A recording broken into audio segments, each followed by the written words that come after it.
Good morning, good afternoon, good evening, whenever you're listening to this.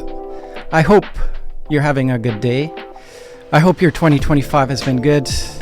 My next guest and I were just chatting about how, time flies, and you just kind of got to roll with things. I forgot my mouse today.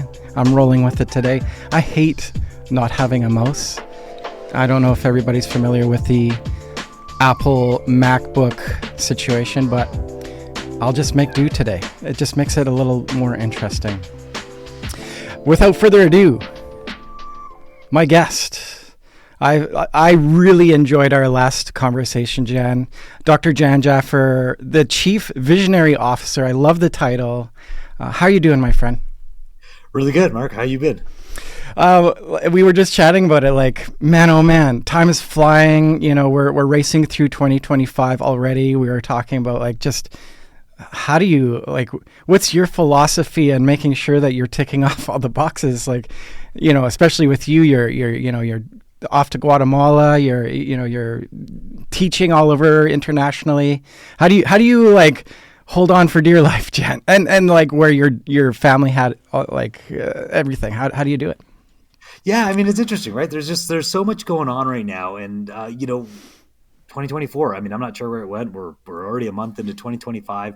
Things are busy, but things are exciting, right? We get some great opportunities, and I think that's where the motivation comes from. I have this thing that we talk about. Everybody wants to be in balance, and I say, you know what? It's actually an intentional imbalance. We're never going to be in balance.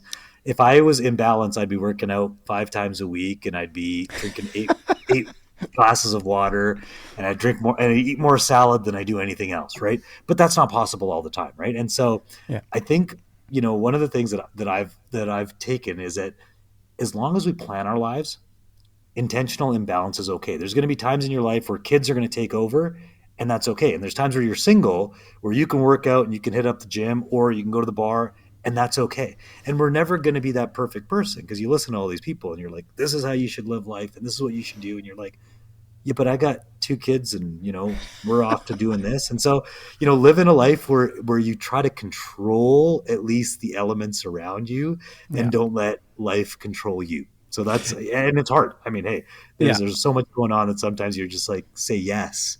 And it's something that I'm managing. I don't know that I'm managing well, but because I think I say yes a little too often. I keep putting stuff in my wife's schedule about how I'm going to be leaving again, and she's like, "Wow, there's a lot of leaving." Yeah. So I started counting. I think I've got 7 lectures between now and the end of May where I will be out of town. The closest one's Banff, and the furthest one's Chicago, and so that's a lot. So it's how do you manage the family? But I try to take them with me, and hey, I'm excited. There's lots of good stuff happening. I think we're really fortunate to be in dentistry doing what we do. Let's jump into that. Your family, how important is your dad hat? You're always posting great pictures of your, you're with your kids and stuff. How much energy does that give you, as being a dad? It's the coolest job of them all, isn't it? Well, it is. It is the coolest job, right? I got a 4.5, 6.5-year-old. We're having fun, right? And we're, we're doing a lot of stuff. We just got back from Mexico for a week, which was really interesting, though, because we take our whole staff. Well, not whole staff. Anybody that's been a year long and want to come to Mexico with us, they go. And so we had a group of 80 down in Mexico for a week, and got to spend some quality time with the team and my kids. And I think that's the balance that sometimes I've had to live, is that my kids are going to be a part of some of the cool stuff that I get to do. So when I travel to these lectures, I try to every second trip, make it a family trip. And sometimes that means that you're actually spending more lecturing than you're actually making on the lectures, but that's okay, because there's an experience around it with the kids. And so, I love I got 2 little boys, and it's fun. It's so much fun. Right. And enjoying it every day. We talk about balance, and I'm jumping back to that. I read something the other day where, if you're pushing forward in life, you're going after your purpose and your passion, there's some pain there. There is some challenges. There's some trials that you must go through to get there. I like how you put you phrased the balance. It's sort of like it's sort of in your back of your mind, but I think it's the best to be resourceful, right? Like and creative with like you're fortunate to be able to take your kids along on these things. It's sometimes you can nail two birds with one stone, right? Yeah, you make it a trip, right? And Yeah. and that, yeah, absolutely. I mean, that's the thing, right? Family is ultimately it's so important, and trying to figure out how to manage that piece into what life gives you, and doing the best that you can, right? I mean, I think everybody's doing the best that they can. It's just trying to make sure you're controlling your time, and so trips are a little quicker now, where it's like, hey, you might spend the extra night because you're in LA and be like, hey, it'd be fun to meet up with some people. Maybe you come home the night earlier, so you get a little more time with the boys. But that's just, I think it's part of the where you are in life, really, ultimately. Yeah. You're a guy too. You have so much outwards energy. Like you're giving everybody so much. And you just like you're lecturing. It's you're on the stage and you're just giving. Being a dad aside, what do you do for just Jan? Like what do you like to exercise? Do you like to read a book? Like what's your jam? What do you like? Yeah. So, I mean, here's the thing. I wish I exercised a little bit more. I mean, I've to be honest, fallen a little off that bandwagon, but that's part of it. Gotten back into some podcasts, really enjoying listening, ended up getting a new car. And so now it's got Android Auto. And so all of a sudden, all these like fancy things that I never used to be able to do is just so easy. You hit a button and you can listen to podcasts. And I'm a big Simon Sinek fan. And so I always go back to, my why. So motivating people to live well and give back, right? That's where I want to be. And so how do I live that out? How do I get people to live healthier lives, have healthier offices, have healthier, communities around them? And then how do we, continue to be socially responsible? And I think you have to, you can talk about it a lot, but people see what you're doing ultimately, right? They follow you as a person, and you have to live it on a daily basis. And so trying to make sure that we're creating healthier environments. I think that's one of my biggest focuses right now is how do you create healthier environments with the people around you? And then how do you get them to be grateful for what they have? Because you won't be able to help others unless you've got an element of gratitude.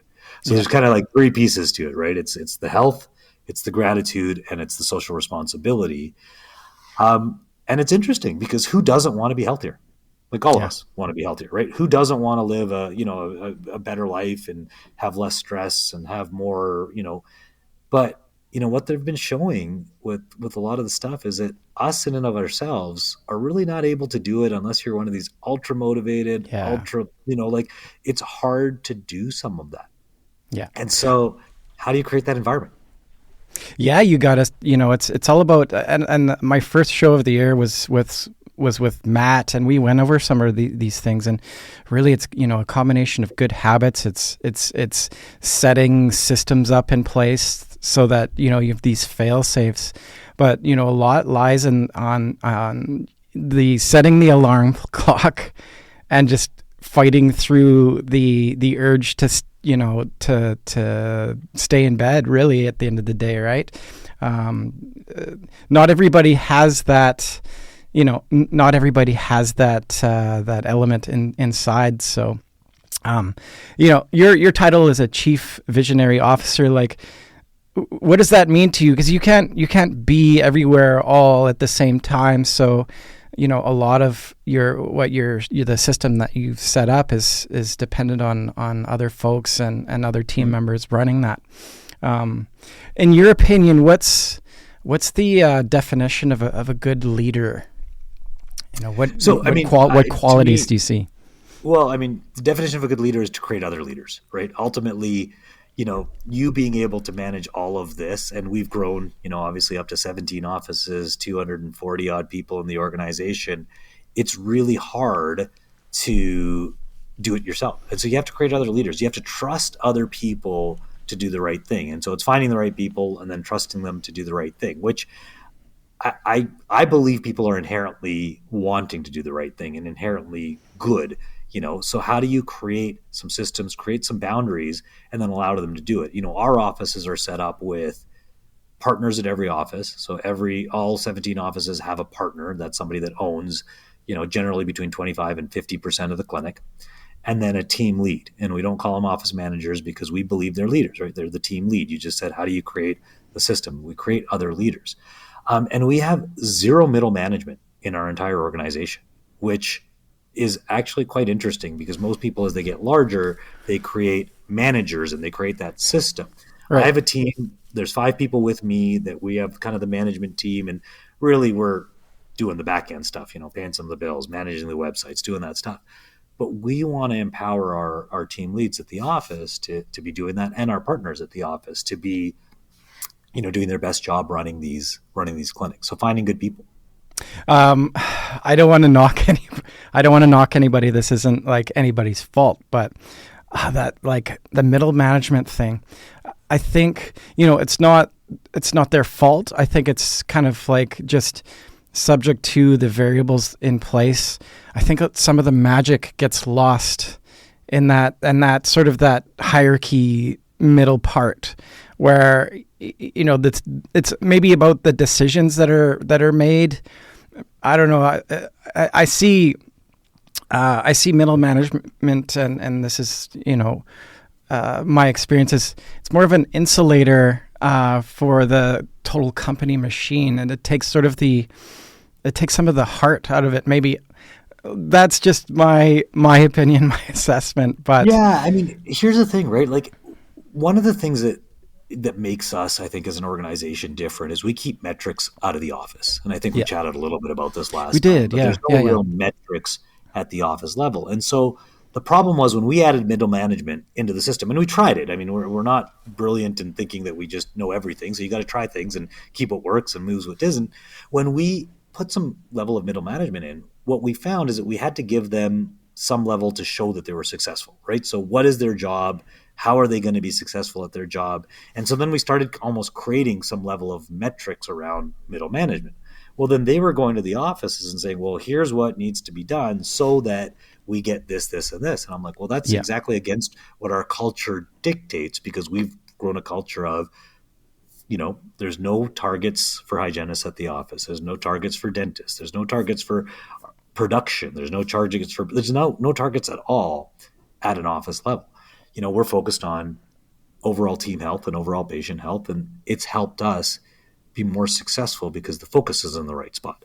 I know this doesn't work for everybody, and I know that you can't have 200 clinics necessarily and just hope that that's going to be the case. We're quite hands-on with the environment that we work in.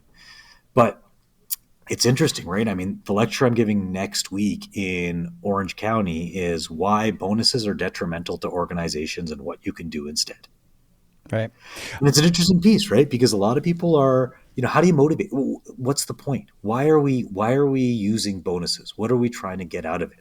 Right. And then understanding the underlying what we're trying to achieve, and then figuring out how we can do it better. Jan, this is what I've thought about this a lot. Like I've spoken to tons of people, and in my opinion, I think it's all about the patient and it's all about the community.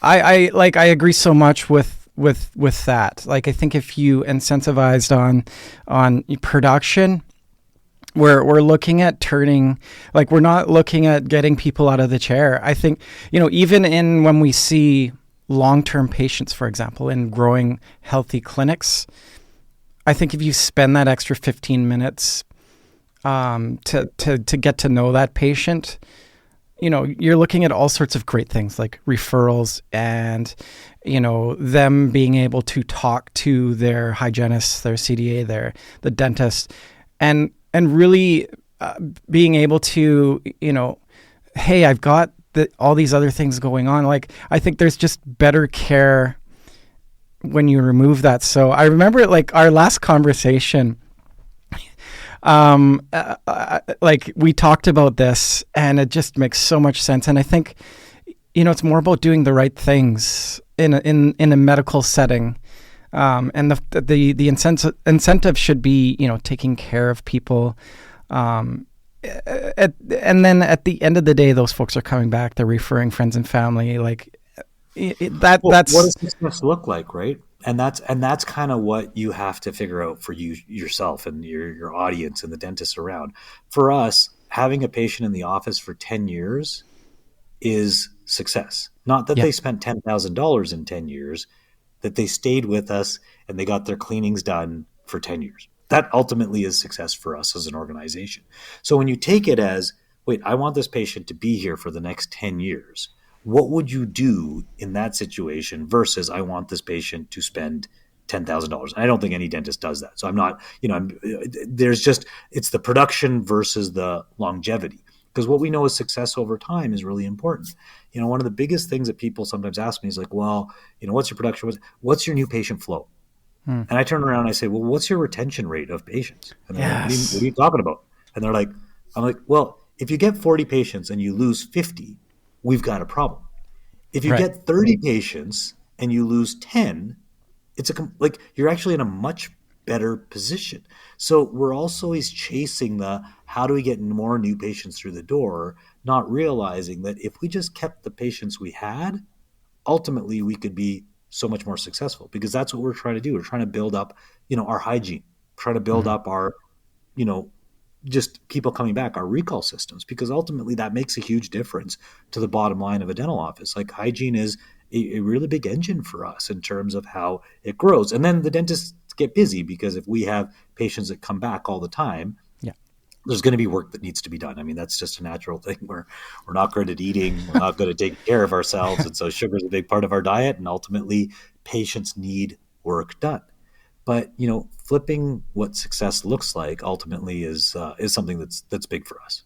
Yeah, I mean, back to the first part of our conversation, right? Like this meat suit doesn't last forever. So like these, on a long scale, this work is going to happen. I think it's, and with all the conversations that I've had about there, and everybody that I see has a successful practice, and not only that, they're happier doing what they're doing. Absolutely. Like that too. There's that aspect too. If you're you're just seeing dollar signs, I think that's where people are burning out too. I think if that's your focus, like if you're looking at that face coming through the door and you want to give your focus is giving them the absolute best experience, the best care.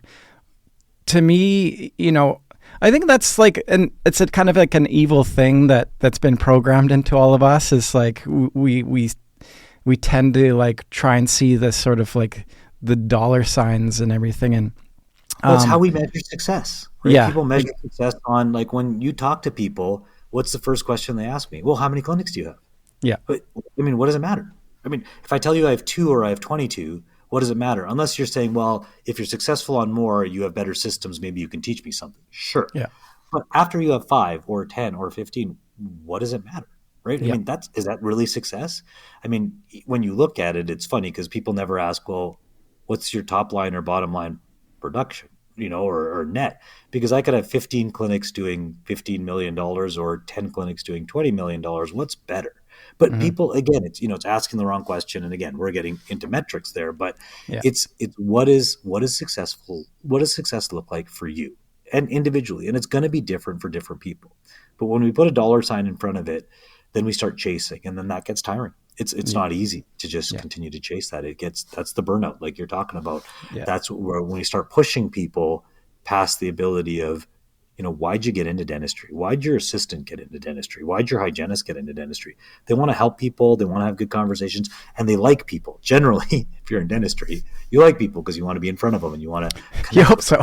Yeah. So right. Yeah. So let's give people the opportunity to do something like that. And we're not here forever. I think there's something to be said about what legacy you're leaving, right? Like, to me, it's all about, it's like a selfish thing. Do I have a nice car? All this stuff. Or is it, what impact did you have on your time, and right. what impact did you, yeah. And I Yeah, think that's the thing. Right? Yeah, go ahead. I just think if you're doing the right things, you're going to benefit. It's the byproduct of doing the right thing, and at the end of the day, it's like, what are people going to remember you for at the end of the day? And do the And right thing, and then it'll turn into like, and that's, I completely believe that, and so I like your thought around that. Is that if you do the right thing, again, the success comes, right? I mean, yeah, we want the nice cars, we want the nice house, we want to go on nice trips. I yeah, mean, that's just a natural piece. But yeah, when you do the right thing, those things become easier, right? yeah, They do. They become easier, and then all of a sudden you can have more fun doing it. So yeah, yeah, and just like have that sort of underlying joy that you're I don't know, like, are we feeling guilty too, like, if we're taking too much as well, and not, if you're in a position to be able to give back. I think is it our duty, right? And I know yeah, it's I do believe it. Yeah, a major piece to the puzzle. Let's yeah. dive into that. So what's the trip to Guatemala? Yeah, What's so what's it all about? getting excited. We're off to Guatemala February 13th, I believe, and we're going to be down there for about 10 days. We're working with, in this case, an organization called Dentistry for All. You can look that up. I mean, one of the other organizations that I've spent some time working with is Kindness in Action. Those are the two that I know best. Great organizations allowing us to go down and do some amazing work and help some people that are down there. And hey, I mean, I pretend like we're saints and we're going down there and we're doing all this good work. This is good for us, right? Ultimately, going down, getting a bit of a reset, getting away from maybe the hustle and bustle and all the craziness that we have around us, and going and doing that dentistry that you want to do, where you pick the treatment plan and then the patient just says yes because there's no finances associated with it. So, 3 fillings and an extraction and a root canal, and we do all that. We do the cleanings. Like it's a nice place to be. You're helping others. You're working with your team. I mean, there's going to be 25 of us. Half of that team is from TREC, and half of that team is just from Canada and the U.S. There's people from around the world that join us on these trips. Um, it's just fun, and we get to do some great work, and we get to help some people. And I always look at it as like, well, who are you helping when you go down there, right? And I think that there's kind of 4 aspects of giving back, and one is you're helping the person. I mean, that's the obvious. Person that's got a toothache, you're helping them, but you're helping their family, right? Because if it's the father or the mother, they need to go back home, cook, work. You're helping them, and then you're helping yourself, right? Like, I mean, you go down there, you feel really good about giving back. It's one of those pieces that I think is really cool. Is like when you help somebody, you feel good about it. And then the last aspect of it is, you're making other people around you feel good, right? When we go down and we get to have these conversations and we get to tell people about what we do, people feel good that you're doing it. And so I implore people to not be quiet about the work that they're doing. Tell people about it, motivate other people to do it, and not brag, not like, hey, I'm better than you. I can take 10 days off and go to Guatemala. No, no, no.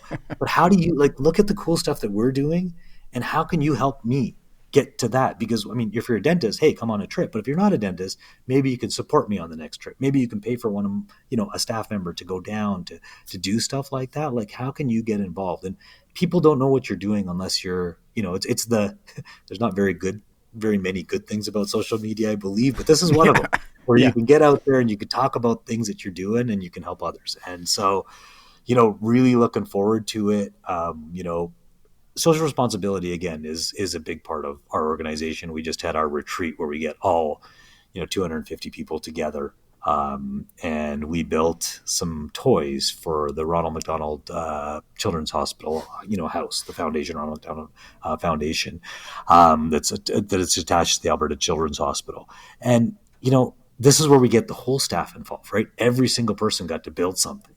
And to me, again, talking to dentists, getting it out there, like, figure out a way to get your team involved in helping, yeah, because we all want to do it, right? And it was interesting you saying, hey, you know what, that 5 o'clock alarm or 6 o'clock alarm, like, we got to get out of bed, we got to do it.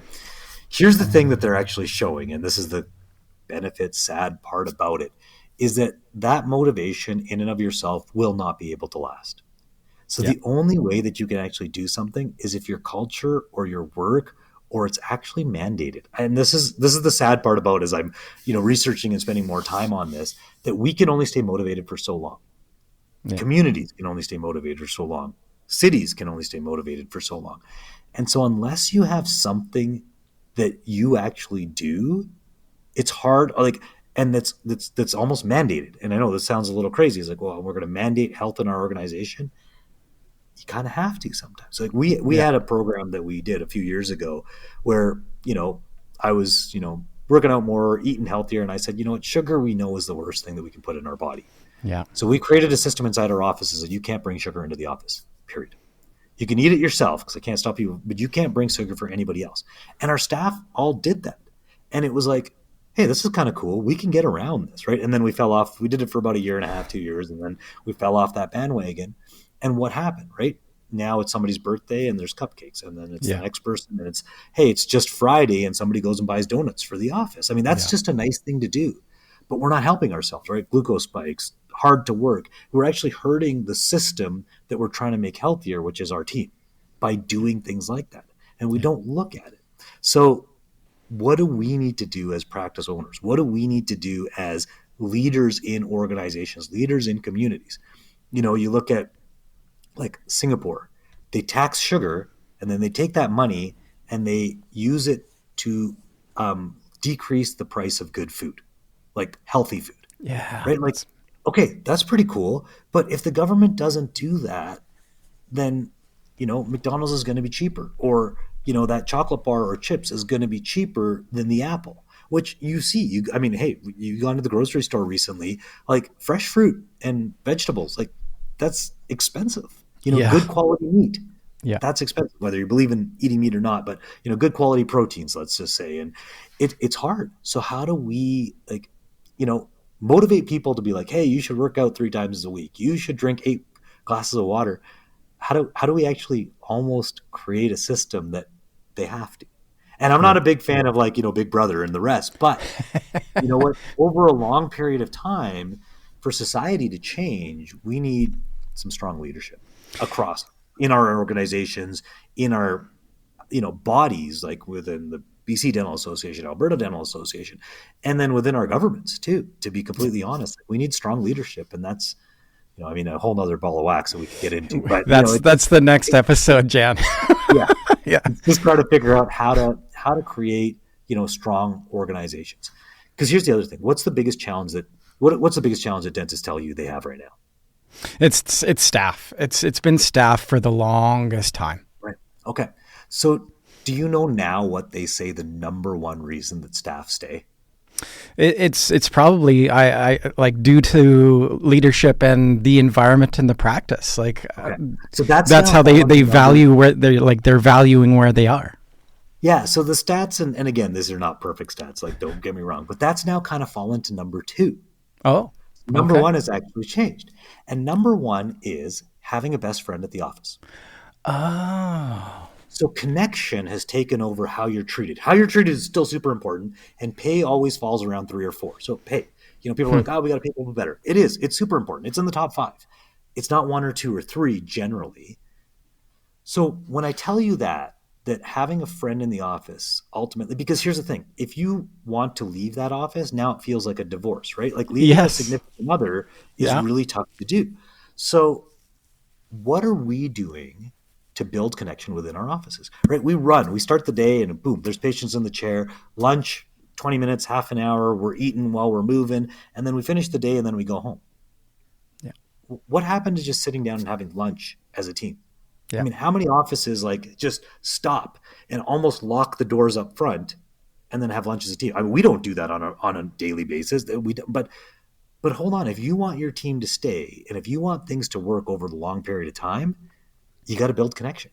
Connection is now shown to be the biggest benefit for decreasing depression, decreasing anxiety. You need to connect with people. So what can we do we can create a great environment. We can have, a dentist that cares about their people and create stuff. But if you don't have a friend on the team, you're going to leave. And creating those enriching experiences that the team does together. I think, you think about where you gain a bond, it's usually doing something like a trip, that will solidify a friendship, like experiences So you guys are obviously, that's a huge part of what your mission is. Yeah, but not everybody goes, right. Like, so Yep. we have 240 people in the organization. 60 come to Mexico, 15, 10, 12, go to Guatemala. There's still another 160 people that didn't do that. Yeah. And so we got to make it simpler, right? Yeah. We just got to make it simpler. Like, once a month having lunch with your team, once a month having dinner with your team. Sure. Those little things make a massive difference, right? Slowing down, creating those connections, putting the phones away when we have lunch in the lunchroom. Yes. And again, not every day, I'm not saying that every day, right? But like, hey, can we plan one lunch a week or one lunch a month? I mean, let's just start there. Forget one lunch a week. One lunch a month where the office buys lunch. We all sit in a room together. We put our phones away and we just find out what's going on in each other's lives, right? Yeah, you encourage the dialogue. It doesn't sound that hard, and yet nobody does it. It sounds lovely, actually. It's such a human thing to have that. Like, it's, I think if you, like, you nailed it. Like, all the stats based on, like, if you're lacking human connection, there's all these things that kind of stem, all these negative things that stem out of that. So here I'm gonna like throw a little bit of a curveball at you. You have that, and like it happens. You have that one team member that creates sort of a muck. What do you do in that situation? I mean, we say train them in or train them out, right? Yeah. Like, so here's the thing, right? Not everybody's going to fit in the culture that you create. I get to meet all of our new employees. So once a quarter, we have a new team orientation. And what we do in that is I spend about 4 hours with every new hire, but in a group. So every quarter. So, there could be 5 people, there could be 10 people in that quarter that we've kind of brought on. And I tell them, look, we've got a system that's kind of working here and it's working pretty well. So you have the ability to make it slightly better or screw it up, right? It's not going to make it infinitely better because we feel like things are actually going in the right direction. But you can easily, one person can screw up an entire system, right? I mean, you can have a bad apple in an office. And so I said, I hope that you fit in, because if you don't, we're not going to want you to be here to screw up what we've already created. Right. And that's not a bad thing. It doesn't make you a bad person. It doesn't mean you can't do the job. It just means in the culture that we've created, you don't fit. There's some people where, you put them in these environments of where, hey, we do stuff together and we volunteer and we go on trips. And they're like, that's not what I want. Like, I'm not that type of person. Okay, that's okay. That's not a bad thing. It just means figure out where you fit. Find that organization that you fit in. Yeah. But yes, the challenge is, can you afford to fire somebody because you can't replace them, right? I mean, that's ultimately the environment that we're in. And I believe, again, that people are good and people want to fit in and people want to be part of an organization and they want to be. So, when you find that, let's just say bad apple in the, have you sit down and had the conversation? Have you sat down and gone for lunch with that person to just figure out what's going on? What's causing that? Because ultimately there's probably something underlying that we're not seeing as to why this is happening. And it's not always going to work. But that slow down to speed up, right? We're so busy and we're in North America. There's no time to slow down. We just run the rat race, right? We go to work, we come home, we take our kids to tennis and then swimming and then piano. And then it's like bedtime. And then you just wake up the next morning and you do it again.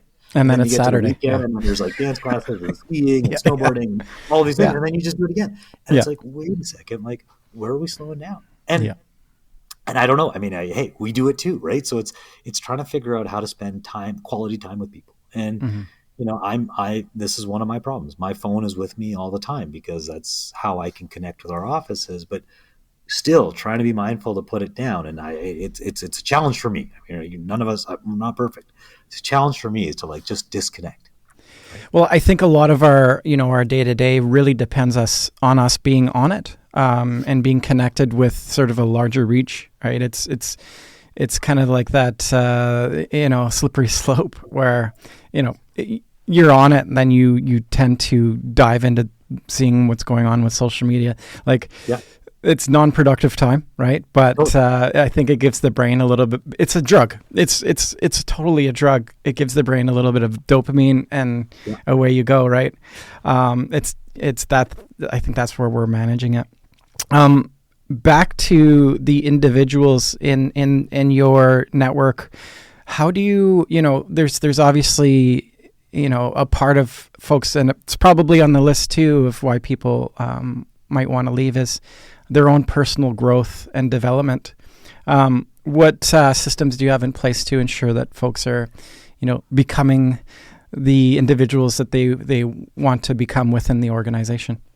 Yeah, so that's an interesting one. I think that's probably one of the biggest challenges in dentistry is that once you're an assistant, like where do you go, right? Like, I mean, you become a better assistant and an assistant for a longer period of time, but you can't really become the owner of the practice because you don't have a skill set. You have to go back to school.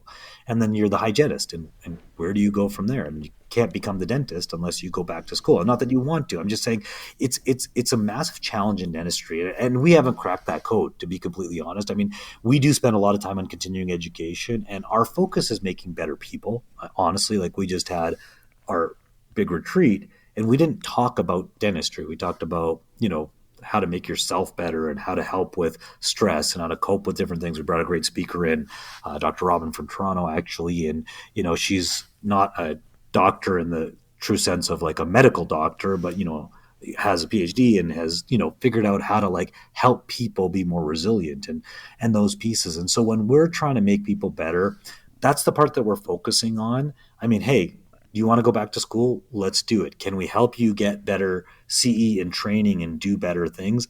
Absolutely. But it's a challenge in dentistry, right? Because what happens to the assistant that's been with you for 10, 15, 20 years, right? I mean, they're now the lead assistant at the office. They're doing the ordering. They're doing the There's not a lot of it's something that I think as an industry it'd be great to figure out how to do that better. But we're in medical, and so you have to have a degree of some sort to keep moving into a different position, and it's not easy. It's not, the person that, because I know one of the CEOs that used to work at Earl's, and literally from like dishwashing to cooking to running the entire organization. I mean, you can't do that in dentistry, right? Yeah. So it's a bit more of a challenge. Are some of the folks key leaders, like a team of hygienists that would speak to the group? Is that a thing? Like, do you have different segments of the group that would go and offshoot, and there's a hygiene retreat or something like that? So those are things that we're absolutely working on right now, is creating these kind of leaders inside each group that can go to different offices that can help. And what we found is we created one in the hygiene department, and she's been fantastic. And now we're noticing it's like, well, she's going to different clinics, on certain Fridays, but now she's booked for the next 6 months. And we're like, well, we need more.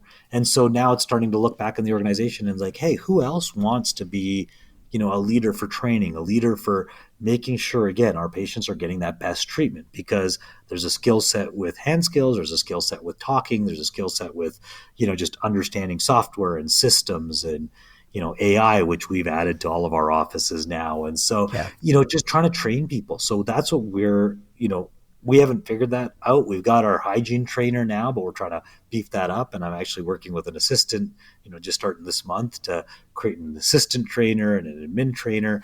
And you think we would have had all those pieces, and I think we've just done well because we've got good people in the organization that can be a part of it and help. But formalizing that process of training and formalizing that process of creating best practices and making sure that they're being followed. Because here's what we believe. If you have a good system and it works, it's actually less stressful once you put that into place. The process of putting it into place can increase stress because we're trying to, hey, that's not how I used to do it. Okay, but if you do it this way, it's going to make it easier later, right? It's like getting to the gym. It's hard at the beginning, but once you're doing it, it becomes easier. And so that change can be, the part that's stressful, let's just say. Yeah. But that consistency over time helps.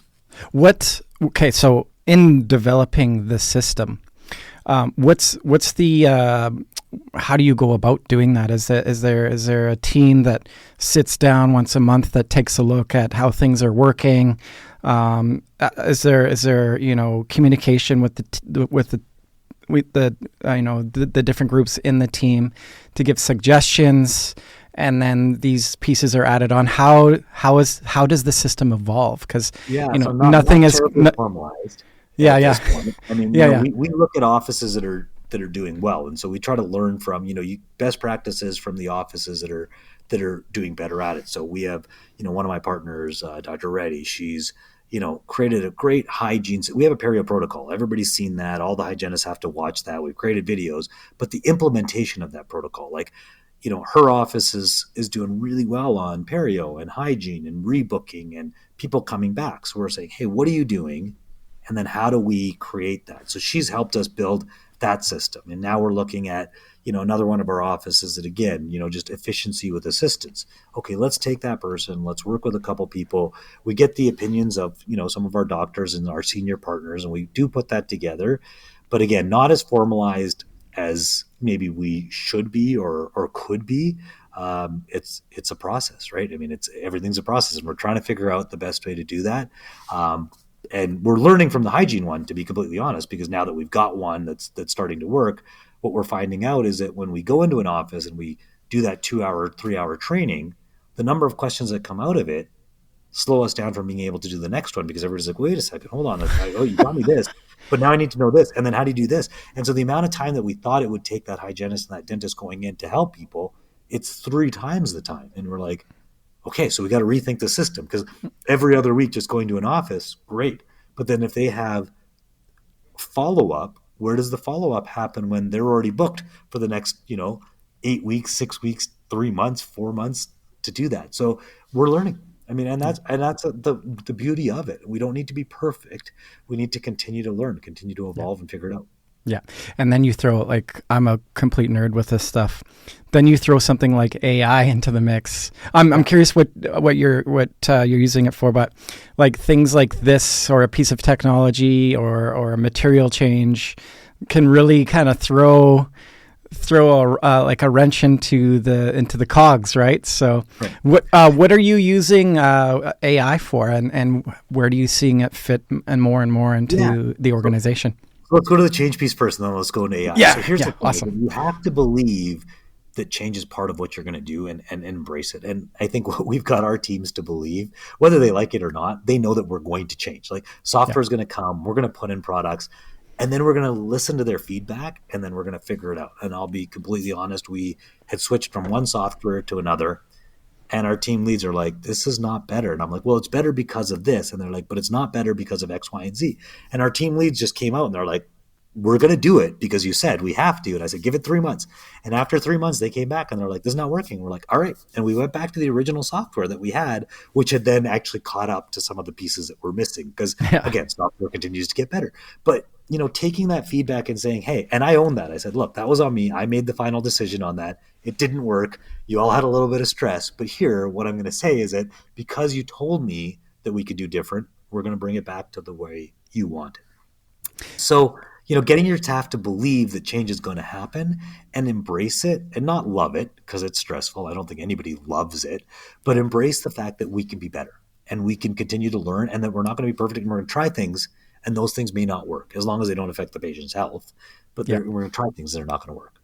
I think if you're not utilizing and you're not diving into the innovations, things can get stagnant, right? So you gotta keep evolving. And that's what I think too, right? Because I mean, some of this technology excites people. So let's go into AI. Like, what's happening in AI out there? Well, there's a lot. And what does AI really mean? I mean, it can mean anything. It can write an email for you. It can, I took this family to Europe, and I had 2 days in Paris, and I asked ChatGPT, I got a 4 and a 6-year-old, what do I do? And hey, to be completely honest, I had no idea that there was a Disneyland in Paris until ChatGPT told me that. And I took the kids, right? So it was like, it's amazing what these things can do. Yeah, but I was just in Paris with my kids, and we went to Disneyland. Did you? Yeah, ChatGPT told me what to do for 2 days in Paris because the rest of the trip was planned. So, but AI in dentistry. So we are at this point we've put in the kind of AI X-ray stuff in dentistry. So the the help in diagnosing X-rays. Circling what's going things, on. Right? Yeah, right. Yeah, circling things, showing you where things are, and it's an interesting piece because, again, you get docs that are looking at this stuff saying, look, I'm the dentist. I can diagnose X-rays, right? What is this machine telling me what to do? And it's not telling you. It's just helping you, because what I believe is that we do miss things. We're human. We're not perfect, and we're going to miss something. Yeah. And, there's times where I'll go into an office and there'll be one dentist and four hygienists, and they've all got a recall at the same time. And that's not normal for us, but like, you know what I mean? We don't usually have one dentist and four hygienists working, but there's times somebody's on holiday, somebody's away. And how could you possibly do that perfect every single time? There's going to be stuff that you're going to have to. So this is just a tool to help you look at it. But the most important thing that we've actually found with a lot of this stuff is just helping patients see what's going on, right? So when we put x-rays up, and we have screens in every operatory, and we use our intraoral camera and we use our x-rays, and we're like, so see this. And they're like, and we think that we explain it really well because we're dentists and we're intelligent. And of course we can explain it's an x-ray. The patients come in their x-rays are not taken at every time they come in for a cleaning, right? Every year or two, they're getting x-rays. They don't know how to read an x-ray. Yeah. But when there's a red mark and a yellow mark and a green mark, and it's like, hey, green's good, yellow's concerning, red's bad. People already know that you don't have to teach anybody that. It allows them to see what's going on. Yeah. And as much as we believe as individuals that our patients trust us, and they do, they trust the AI more. That has already been proven. There's no question that when you put the AI up there and you say, hey, there's 6 fillings in your mouth, the patient's like, oh, my last dentist said that there wasn't any, whatever it is. If the AI says there's 6 fillings in their mouth, they just believe it. And you're like, what do you mean? I'm the dentist. Like, I went to school. They believe the AI. And again, I don't think it's to do more treatment. I mean, I know a lot of people, the AI companies will say, hey, if you do this, you're going to see increase in treatment. No. It's increase in education to help the patient figure out what they want to do. Yeah. And then at least they can understand it better. And are we using it? We only put something in October. So we're like, 2-3 months into it. And of course, November and December are your busiest months of the year, and technology works sometimes and it doesn't work other times. And so we're in the infancy of using it. I mean, I looked into it for about 18 months before we decided to actually get into it. So, the US is ahead of us. And so fortunately, when you go down to some of these conferences, you can see what's going on. But I do think it's going to be the standard of care. I do believe that. I do believe that it's going to be part of it. And I think that, again, using it to help, right? Using it to aid in your diagnosis, but using it to really help educate the patient so that they can see what's going on. So because it builds trust in your treatment, right? Like, it actually builds trust in what you're coming up with. It's a communication tool, right? Like that's what these screens and the operatories are for. I think it's all about that patient journey. And, if you can have something that simplifies that conversation to, obviously we're entrenched in this world and we're communicating, like, we understand what we're seeing. But you're right. Like, some of these folks don't come to the dentist for like 5 years apart. So if you have something that is clear and concise to communicate, I think it's like a complete no-brainer. What tool are you using? Can I ask which AI? Well, I don't mind. I just think that there's so many good ones out there. So I think, you've got Overjet, you've got Pearl, you've got Vidya, you've got Denti AI. I mean, does it matter which one you're using? I don't know which one's best. And so it's not that I care what people know, because I mean, you can read the articles. There's articles out there. We've put some stuff out there, but I think we're still all trying to figure out what the best way to do. And so I wouldn't want somebody following. I want you to look at, kind of those 3 or 4 and figure out what's going to work best for you. I know a couple of the DSOs have picked one. I'll be honest, it's not the one that we picked at this point in time. But they're all evolving so quickly, and they're all moving. And so to me, you got to spend time and look at what's going to work for you and what looks the best. We picked one that had a good DSO, like, kind of enterprise background. And so that's why I don't think it's the best one for a lot of people, because we picked it because of the way that it aggregated the data versus the one that you could maybe see the best for the patient, because that allowed me some insight to then go in and help our offices. Because what do we want as an organization for TREC? We want consistency. I want you to be able to go to any of my 17 our 17 offices and get the same treatment plan, or approximately the same treatment plan across. And so we're using it to try to really make sure that collaboration and consistency and calibration is part of what we're doing as an organization.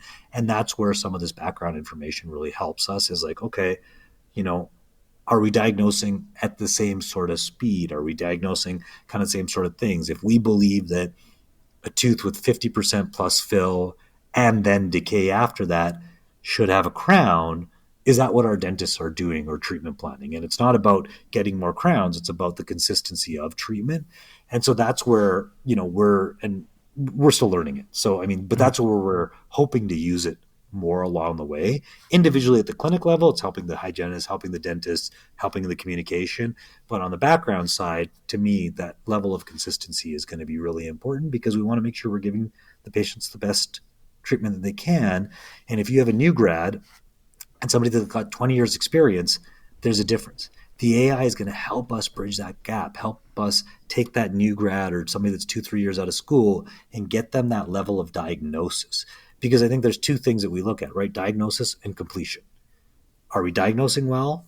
And then are the patients actually getting the ideal treatment done, right? Those are two important things for, organizations to make things work. And again, we don't actually look at those metrics necessarily, but that's what we're trying to make sure, is that we're diagnosing well and then having people trust us that this is the best thing for them.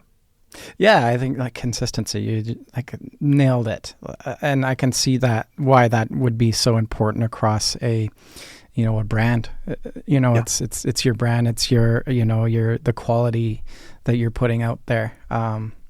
I love it. It's awesome.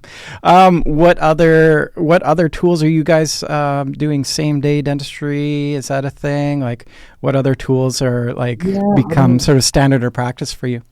I mean, same day dentistry. I mean, if you have an opening, you see the patient, try to get him in the chair. Do we have, crown, like single crowns, like a CEREC machine? 3 of our offices do, but it's not a focus for us. I'm not saying that it isn't. I mean, our standard of care is a scan on every patient, like an intraoral iTero or Prime Scan 2, or, we believe that that's part of the patient record. And so that's now a standard. So that level of technology we've had for now 5 years. I think we're on our 3rd generation for some of these iTero machines, and, CEREC or Prime Scans, 2nd, 3rd generation as well. For us, that's a big part of it, and kind of the AI that's come in, online booking. I mean, I think that that's also part of what we've looked at. And we have, is it a big thing? No, but it's just something that makes sense. And I think that here's the thing, right? Like and we don't really buy practices. So this is not a, hey, come join TREC kind of piece, but what the challenge that we're seeing, because we prefer to build ours, but the challenge that we're seeing out there is, I don't know how a single dentist running a single practice can possibly stay ahead of all the information that's coming out there. They can do great quality dentistry. They can keep relationships for a long period of time. They can do really well. That's not the problem. It's that the world is moving so quickly. Mm-hmm. Who's looking at this stuff, right? Like when I brought AI to some of our offices, like some of my docs are like, I didn't even know this was possible. Yeah. And it's in our office, right? And how would they know that it's possible? If you haven't been to a big conference where they're talking about this stuff, like your local rep is not talking to you about AI and these X-rays, and that's bit of a problem, I think. And working with Henry Schein and Patterson and Sinclair and all these, like, just how do you get that stuff in there?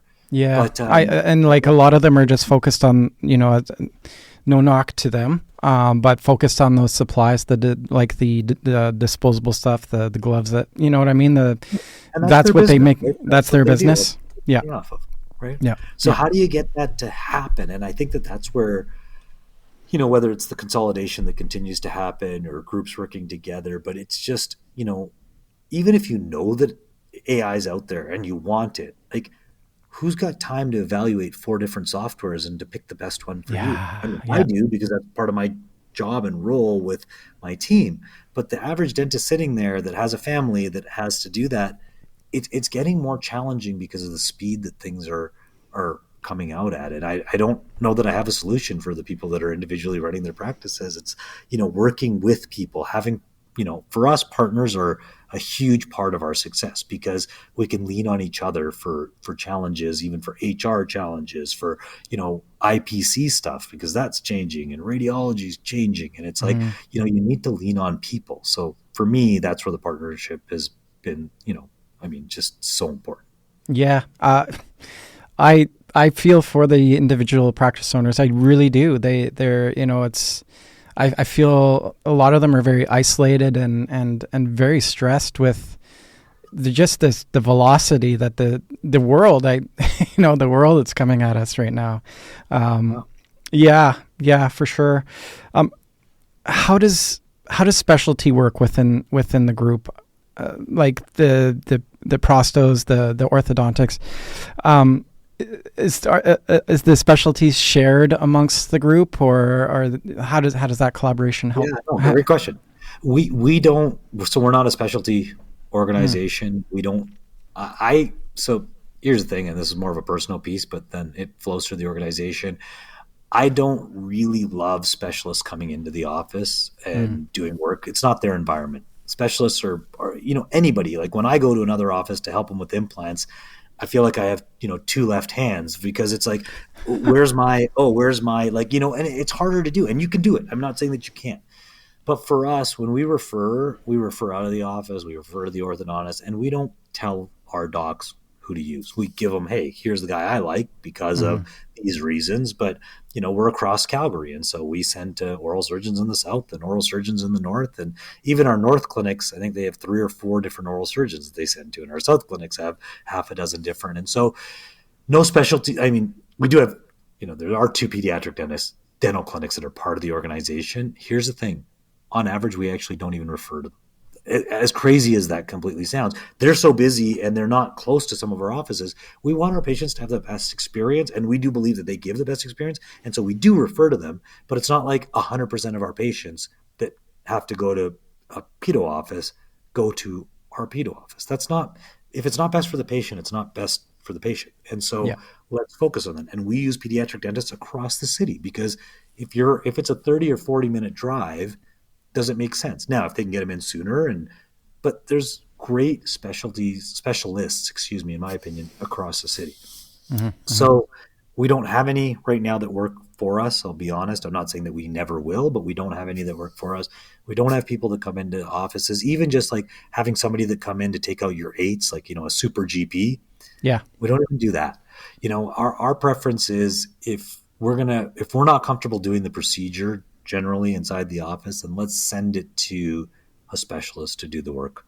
And the patient's going to have the best experience. They're going to come back and they're going to have, hey, that person did a really good job and everything worked out well, because that's why they're a specialist. And so respecting that factor. Now, do we do some implants inside our office? For sure. Do we do some endo inside our office? For sure. Do we do some Invisalign into our office? Yes. But that's not general dentistry is what we do really well, with some level of the specialty, but that's how we run it. So are you bringing, is there anybody coming in to do a chat with a group of GPs? Like, is that a thing?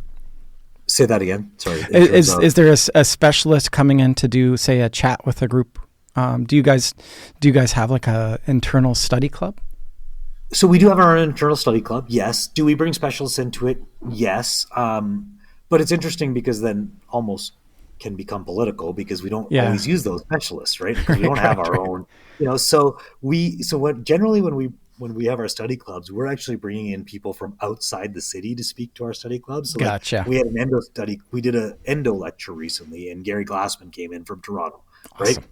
Yeah. So there's no but we don't refer to Gary, obviously. Like, we refer to endodontists in the city, so we do bring them together. But, we have conversations, and we have our own study club, and we did an implant continuum last year. We bought, I don't know if you've heard of Neki Jamal, if you haven't had him on your podcast. He's a great guy. So we brought him in for our docs, and we did a weekend with him and some CE courses. I've known him for 10 plus years, because I did a trip to Peru with him. Oh, awesome. 10 years ago. I met my wife and Neki the same day, because they were both on the same trip. And then one ended up being a good friend, and one ended up being my significant other. And so, a lot of good stuff comes from, these socially responsible trips, as we've talked about. But we tend to bring in people to help educate, but not necessarily specialists to talk about what they're doing. I mean, we don't have a problem with it, but, trying to be mindful of not, picking one over another.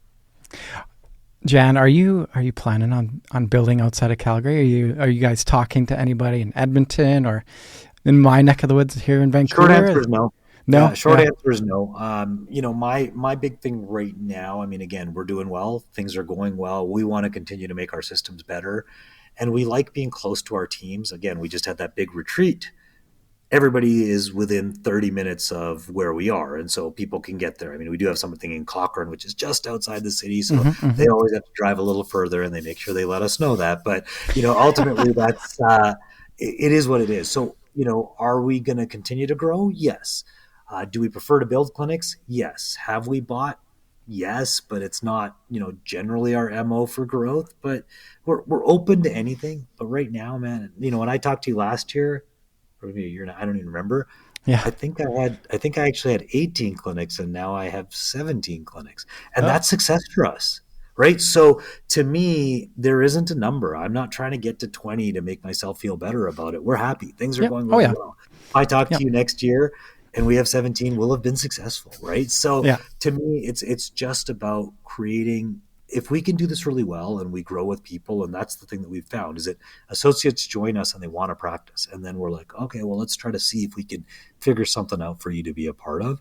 But yeah, I mean, I like being in Calgary. I mean, when I travel, I want to go do it for fun or for lecturing, but I don't know that I want anything in Edmonton. I mean, as much as I don't know Is- if anybody likes. My wife's family's from Edmonton, so we go there enough. But I don't know anybody really that Oh, wants it's to be in the Edmonton, right? Battle of Alberta. You're hearing it right here. Yeah, I got to put it out there a little bit, right? So, Of course, it's your job, right? yeah, Jan, this has been awesome. I really appreciate your time. You're such a busy guy. Thanks again for being on. What's top of mind for you for this year? Anything else that's that's circulating that mind of yours that you want to share? no, I mean, not really, right? I mean, just creating systems that make our team healthier. I mean, that's the big focus, and the social responsibility stuff. And so we're trying to figure out, again, how to do it better, how to get people to go for a walk on lunch.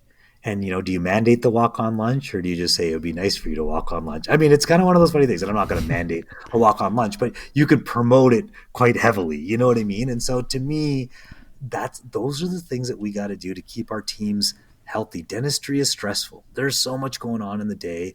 And I think that we've got to figure out how to make our teams have a long, healthy life in dentistry, because you look at a hygienist, an assistant, a dentist, we're hunched over patients 6, 7, 8 hours a day. So let's figure that piece out, and let's enjoy what we do. Let's have fun. Let's complain a little bit less. I mean, honestly, if I could ask, I mean, I'm on these Facebook groups all the time, and I can't even put Yeah. my 2 cents in, because No. the only thing that's happening is somebody's complaining about somebody else doing something else. Ah, It's like, we're yeah. lucky, man. We're in dentistry. We're doing really well. Like, let's be a little more grateful. Let's complain a little bit less, because we live in the best country in the world. I still We believe do. that, Yeah. opposed to everybody's, like, hey, what's going on in government? We live in the best country in the world. We Let's do. enjoy what we have and these friendships, right? Like, look at dentistry. I mean, I didn't know you unless we were in the same world, right? Like, I'm Yeah. going to be at PDC. I'm sure you're probably going to be at PDC, Yeah. and we'll get to hang out and have a drink together, right? I mean, Let's it's like, grab a pint. Yeah. let's enjoy the relationships that we're making along the way, because I think those are really important, and I don't think that there needs to be competition. We chalk it up to Yes. competition, like, I mean, the dental corp rep here in Calgary, Dave Roberts, he's been a friend of mine since since he was part of Oral B and PG. Every quarter we go for lunch. I mean, I'm not selling, he's not. Like, this is just we're in the industry, and we're having fun, and we're doing things, right? And, like, Yeah. getting to know you and talking to the dentist down the street and going out for lunch with them and seeing how they're doing. It's like, we don't need to create artificial competition. There's a lot of patients out there. There's Yeah. a lot of success that we can have. Let's work together to be better if we can. I could not agree more. I think competition in business is old school. I think we all have something to contribute. Whether you're a dental, practicing dentist chairside, or, my little piece here, making video about telling stories about all the great things that you guys are up to. Jan, let's grab that pint at PDC. It's just around the corner here. I'd love to chat We've with you. actually, for the first time ever, we've got a booth at PDC. So I can track you down easy. Yeah, and people are like, "Why would you have a booth at PDC?" And I'm like, "Well, to give away money. So we're going to be one of the socially responsible kind of events that they have. Yeah. We don't want people. Again, we're not looking to get practices. We're not looking to come into Vancouver or anywhere else. So we've got it's called the Spin to Give booth, and we're going to be giving away money to local charities out of our own foundation, just to get people involved. I mean, ultimately, that's what we want to do. I want to, quick little push to some of the other DSOs. I think, having a $250,000 party versus maybe giving $250,000 to a charity might be the way that we can make this world a slightly better place. And there's the competition. Right. So that's positive competition. Love it. Right. Yeah. So that's it. I mean, and that's it, because my why is motivating people to live well and give back. Yeah. So if I can prove that I'm giving back, maybe I can push other people to just do a little bit more. I love it. That's what I would like to do. So we'll be at BDC. We'll be up on the registration level, and come by, spin our wheel. We'll have some prizes, but our wheel actually, just when you spin it, it forces us to donate money. So based on what you spin will be our donation to a local charity. So you don't actually necessarily win anything, but you win money that we can give away. So that's our cool little stick, and you'll see it at PDC. It's been working really well in Calgary. We've gone across the city and taken it to different events, and people love it. There's going to be a cool selfie booth, so come say hi. We'll take a picture together. Love it, man. Love it. Yep, I'll see you soon. Okay, awesome. Take it easy. All right, thanks again for your time, sir, and we will chat at PDC. Awesome.